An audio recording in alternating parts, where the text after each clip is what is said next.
अगर मान लीजिए एनडीए के हिस्सा मान लिया जाए पारस जी को कि अगर एनडीए के हिस्सा हैं तो लोकसभा में तो एक भी सीट नहीं मिला।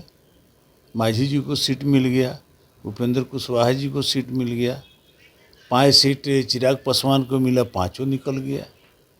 इनको क्यों नहीं मिला? मुलाकात करने में हम लोग भी जाते हैं कहीं कहीं मुलाकात करने, जो हमसे श्रेष्ठ हैं, बड़े हैं, उनके यहाँ जाने। डर तो नहीं लग रहा है ना बीजेपी को कहीं जो 25 में नुकसान ना हो जाए अगर अकेले चुनाव लड़ लिए? क्योंकि सब चाहता है कि हमारा दायरा बढ़े, हर पार्टी चाहता है कि हमारे साथ ज़्यादा से ज़्यादा लोग जुटे। आगे क्या होगा सो समय आएगा, देखा जाएगा, लेकिन अभी तो नहीं मिला है। अच्छा, अभी तो छांटिए के लोग चला है, मंत्री पद भी गया, एक एमपी भी नहीं मिला। जितना एमपी थे, सिटिंग एमपी थे, उनके साथ किसी को नहीं मिला। तो इसको क्या समझा जाए?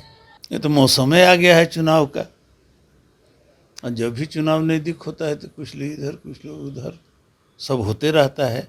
और कहीं ना कहीं श्याम रजक जी के मन में हो सकता है कि मान सम्मान पर चोट पहुंचा हो, चाहे ये भी लगा हो कि उनका इस्तेमाल हुआ है अभी तक और कुछ प्राप्त नहीं हुआ। तेजस्वी यादव मुख्यमंत्री बनने जा रहे हैं 25 में, तो लगातार दावा कर रहे हैं। आप ही बना रहे हैं ना, आपके बनाने से बन जाए तो हमको खुशी है। नहीं, वो कह रहे हैं, दावा कर रहे हैं लगातार। वो नो दावा कर रहे हैं। हाँ। ये चुनाव होगा, जनता किसको बहुमत देती है, जिसके पक्ष में बहुमत जाएगा वही व्यक्ति मुख्यमंत्री बनेगा। हमको नहीं लगता है कि नीतीश कुमार जी आज के तारीख में कहीं से कमज़ोर हैं। नीतीश कुमार के बिना बिहार में सरकार बनना संभव नहीं है। 2 साल के लिए भेजा है, हो सकता है कि आपको 26 में फिर राज्यसभा का चुनाव होना है और 26 में कार्यकाल समाप्त होगा, तो फिर चुनाव होगा तो उपेंद्र कुशवाहा फिर दोबारा चले जाएंगे 6 वर्ष के लिए। भरोसा नहीं रहता था, एक दिन के लिए क्यों भेजता? ये तो 2 साल है। 25 में चुनाव है, कुशवाहा को चुनाव है, चाहिए। कुशवाहा तो पार्टी के नेता उप मुख्यमंत्री हैं, कुशवाहा तो पार्टी के उप मुख्यमंत्री नहीं, हैं। कुशवाहा समाज के नेता तो उपेंद्र कुशवाहा को माना जाता है। नहीं, सम्राट चौधरी भी हैं, उपेंद्र कुशवाहा भी हैं। 2025 में बिहार विधानसभा का चुनाव होना है और ऐसे में एक तरफ चिराग पासवान अपने चाचा यानी पूर्व केंद्रीय मंत्री पशुपति पारस को एनडीए का हिस्सा नहीं मानते हैं, वहीं दूसरी तरफ पशुपति पारस की पार्टी से बयान आता है कि क्या चिराग पासवान सर्टिफिकेट देंगे, हम किस गठबंधन का हिस्सा है। लेकिन देखिए, इसी बीच जो है बिहार बीजेपी के प्रदेश अध्यक्ष दिलीप जायसवाल जाकर के पशुपति पारस से मुलाकात करते हैं और सियासी हलचल एक बार फिर से तेज हो जाती है। आखिर क्या वजह है कि बिहार बीजेपी के प्रदेश अध्यक्ष दिलीप जायसवाल उनसे मुलाकात करने गए हैं और क्या 2025 के विधानसभा चुनाव में किसी तरह का प्रभाव ना पड़े इसलिए वो मुलाकात करने गए हैं? इस पर बातचीत करने के लिए हमारे साथ निर्दलीय एमएलसी हैं महेश्वर सिंह। कैसे देख रहे हैं, दिलीप जायसवाल मुलाकात करते हैं पशुपति पारस, उसको लेकर के आप? नहीं, मैंने सवाल है कि मुलाकात करने में क्या बुराई है? नहीं, जा करके मुलाकात हाँ, की है। जाके मुलाकात करना, जो अपने से श्रेष्ठ है वो अगर उम्र में, तो राजनीति में जाके मुलाकात करने में कोई दोष नहीं है। अब एनडीए के हिस्सा हैं नहीं हैं, अगर मान लीजिए एनडीए के हिस्सा मान लिया जाए पारस जी को कि अगर एनडीए के हिस्सा हैं तो लोकसभा में तो एक भी सीट नहीं मिला। मांझी जी को सीट मिल गया, उपेंद्र कुशवाहा जी को सीट मिल गया, 5 सीट चिराग पासवान को मिला, 5 निकल गया। इनको क्यों नहीं मिला? लेकिन वो तो कहते हैं एनडीए का हिस्सा में है। ठीक है, एनडीए के हिस्सा मान लिया जाए कि एनडीए के हिस्सा है, लेकिन एनडीए के हिस्सा सिर्फ चोप थाम कर खड़े होने के, समन्वय में चोप लगा देंगे और समन्वय खड़ा रहेगा, इसके लिए नहीं ना हुआ जाता है।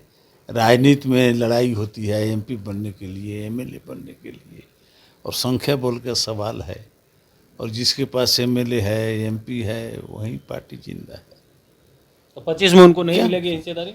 मिलेगा कि नहीं मिलेगा मैं नहीं जानता हूँ, चूँकि ना मैं अभी एनडीए में हूँ या ना मैं महागठबंधन में हूँ, तो मिलेगा कि नहीं मिलेगा ये मैं नहीं जानता हूँ कि क्या होगा।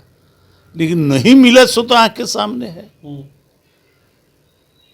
और मुलाकात करने में हम लोग भी जाते हैं कहीं कहीं मुलाकात करने, जो हमसे श्रेष्ठ हैं, बड़े हैं, उनके यहाँ जाने। डर तो नहीं लग रहा है ना बीजेपी को कहीं जो 25 में नुकसान ना हो जाए अगर अकेले चुनाव लड़ लिए? क्योंकि सब चाहता है कि हमारा दायरा बढ़े, हर पार्टी चाहता है कि हमारे साथ ज़्यादा से ज़्यादा लोग जुटे, ज़्यादा पार्टियां एक साथ आ जाए तो उसका प्रभाव पड़ेगा, हर कोई कोशिश करता है।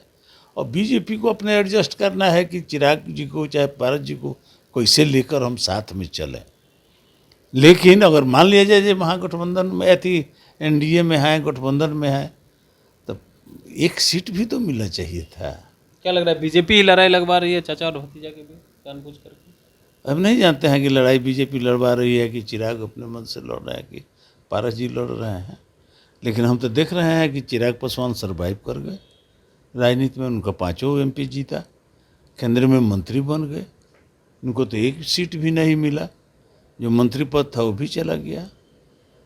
तो सवाल है कि जिसका जनमत में बहुमत हो उसी को न लोग मान के चलता है।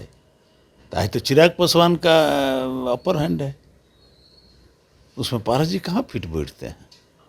और भाजपा को समेट के चलना होगा, क्या करेगा, सीट देगा नहीं देगा, मुख्यमंत्री जी लेके चलेंगे नहीं चलेंगे, सीट देंगे नहीं देंगे, ये तो इन लोगों का आपसी मामला है। और आगे क्या होगा सो समय आएगा देखा जाएगा। लेकिन अभी तो नहीं मिला है, अच्छा, अभी तो छांटिए के लोग चला है, मंत्री पद भी गया, एक एमपी भी नहीं मिला। जितना एमपी थे सिटिंग एमपी थे उनके साथ किसी को नहीं मिला, तो इसको क्या समझा जाए। हाँ, एक सवाल और भी है कि महागठबंधन को लेकर के हो, खास करके राजद को लेकर के इन दिनों चर्चाएं भी खूब हो रही है और उनके पार्टी से बड़े बड़े नेता छोड़ करके जा रहे हैं। श्याम रजक के बारे में आपने सुना भी होगा कि वो राष्ट्रीय महासचिव थे और उन्होंने पार्टी से इस्तीफा दे दिया। कैसे देख रहे हैं इसको? ये तो मौसम में आ गया है चुनाव का, और जब भी चुनाव नज़दीक होता है तो कुछ लोग इधर कुछ लोग उधर, सब होते रहता है। और कहीं ना कहीं श्याम रजक जी के मन में हो सकता है कि मान सम्मान पर चोट पहुंचा हो, चाहे ये भी लगा हो कि उनका इस्तेमाल हुआ है अभी तक और कुछ प्राप्त नहीं हुआ।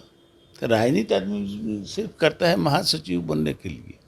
एक आदमी कहा कि आप लोगों का कोनो नीति नहीं है, तो हम कहे कि एक बार देखे कि जब तेजस्वी यादव उप मुख्यमंत्री थे और नीतीश कुमार मुख्यमंत्री थे, महागठबंधन की सरकार थी, और जब सुबह हुआ तो हम देखे कि सुशील मोदी उप मुख्यमंत्री थे और नीतीश कुमार मुख्यमंत्री थे, एनडीए की सरकार थी।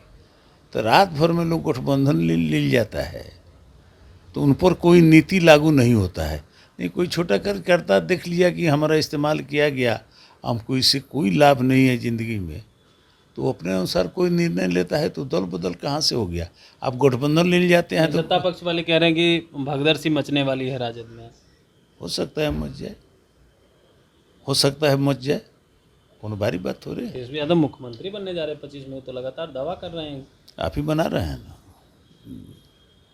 आपके बनाने से बन जाए तो हमको खुशी है। नहीं, वो कह रहे हैं, दावा कर रहे हैं लगातार। वो नो दावा कर रहे हैं। हाँ। ये चुनाव होगा, जनता किसको बहुमत देती है, जिसके पक्ष में बहुमत जाएगा वही व्यक्ति मुख्यमंत्री बनेगा। हमको नहीं लगता है कि नीतीश कुमार जी आज के तारीख में कहीं से कमज़ोर हैं। नीतीश कुमार के बिना बिहार में सरकार बनना संभव नहीं है, जान लीजिए। बिल्कुल।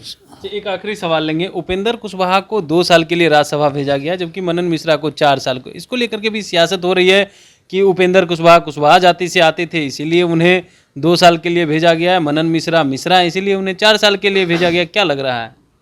2 साल के बाद 26 में फिर चुनाव होगा ना, तो हो सकता है कि 6 साल के लिए और चले जाएं, अस्थायी हो जाए। बीजेपी अगरा पिछड़ा नहीं किया, बीजेपी ने दोनों को भेजा है, तो 2 साल के लिए भेजा है। हो सकता है कि आपको 26 में फिर राज्यसभा का चुनाव होना है और 26 में कार्यकाल समाप्त होगा, तो फिर चुनाव होगा, तो उपेंद्र कुशवाहा फिर दोबारा चले जाएंगे 6 वर्ष के लिए। कहीं ऐसा तो नहीं कि बीजेपी को भरोसा नहीं था इसीलिए 2 साल के लिए उपेंद्र कुशवाहा को? नहीं, ऐसा नहीं है कि भरोसा नहीं है। भरोसा नहीं रहता था एक दिन के लिए क्यों भेजता। ये तो 2 साल है। 25 में चुनाव है, कुशवाहा हाँ, को चुनाव है, चाहिए। कुशवाहा तो पार्टी के नेता उप मुख्यमंत्री हैं, कुशवाहा तो पार्टी के उप मुख्यमंत्री नहीं, हैं। कुशवाहा समाज के नेता तो उपेंद्र कुशवाहा को माना जाता है। नहीं, सम्राट चौधरी भी हैं, उपेंद्र कुशवाहा भी हैं, तो कुशवाहा को छांट के कहाँ भाजपा चल रहा है। वो तो कुशवाहा को ले के चल रहा है, उपेंद्र जी को भी लेके चल रहा है, सम्राट चौधरी जी को भी लेके चल रहा है। तो 2 साल के लिए दिया है, 26 में फिर चुनाव होगा। हो सकता है इनको फिर 6 वर्ष का दे दे, ये भी हो सकता है। बिहार में ही लड़ाई लड़े, इनका जीत के आवे, बिहार में कुछ बन जाए अच्छा ढंग से, ये भी तो हो सकता है। राजनीति तो संभावना का खेल है, सब समय या हिसाब चक्र के हिसाब से सब चलते रहता है। कब कहाँ रहेगा, आज कुर्सी पर है, कल पता नहीं चलेगा कहाँ चला गया। बहुत लोगों को पचता है, बहुत लोगों को पावर नहीं पचता है, होता है। चलिए, तो आप सुन रहे थे क्या कुछ कह रहे थे निर्दलीय एमएलसी महेश्वर सिंह। इन्होंने तमाम सवालों का जवाब दिया, साथ ही साथ कहा है कि पावर जो है किसी को पचता है और किसी को नहीं पचता है। उपेंद्र कुशवाहा को 2 साल के लिए भेजा गया, उसको लेकर के भी कह रहे हैं कि 26 में फिर से चुनाव होना है और बीजेपी जो है फिर से कहीं उन्हें 6 साल के लिए ना भेज दे। कमलेश कुमार, लाइव बिहार, पटना।